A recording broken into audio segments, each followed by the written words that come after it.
اعوذ باللہ من الشیطان الرجیم بسم اللہ الرحمن الرحیم۔ السلام علیکم ناظرین، آپ دیکھ رہے ہیں انفو ود انم۔ تو ناظرین، ویڈیو کا آغاز کریں گے درود پاک پڑھ کر، صلی اللہ علیہ یا رسول اللہ نور من نور اللہ۔ تو ناظرین، چلتے ہیں ہم اپنی آج کی ویڈیو کی طرف۔ آج میں آپ کے لیے جو خواب کی تعبیر لے کر آئی ہوں وہ ہے بندر کے متعلق۔ اگر کسی نے خواب میں بندر کو دیکھا ہے تو اس کی کیا دلیل ہے؟ حضرت ابن سیرین رحمۃ اللہ علیہ نے فرمایا ہے کہ بندر خواب میں ایک فریبی اور ملعون دشمن پر دلیل ہے۔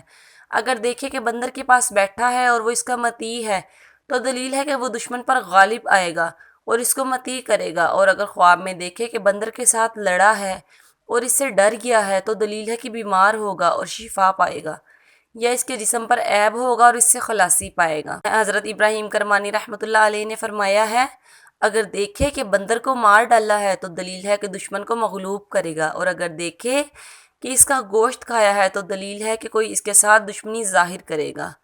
اوکے ناظرین، یہ تھا بندر کے متعلق خواب کی تعبیر۔ اس کے علاوہ کوئی بھی تعبیر جاننے کے لیے ہمیں کومنٹ کر کے ضرور بتائیں، اور ہمارے چینل کو سبسکرائب کرنا بالکل مت بھولیے گا۔ اوکے ناظرین، اپنا خیال رکھیے گا۔ اللہ حافظ۔